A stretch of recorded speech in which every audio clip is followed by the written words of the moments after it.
So I've changed the Africa Twin to this 2019 Honda VFR1200X cross-draw Highlander edition.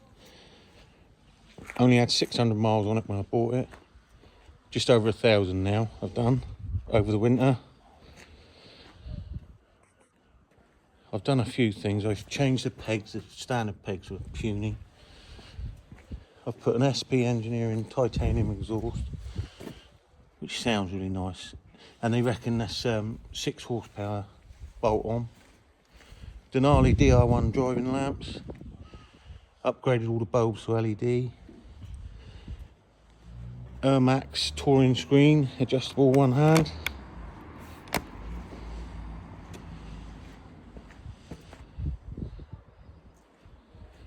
Looking forward to getting out on it.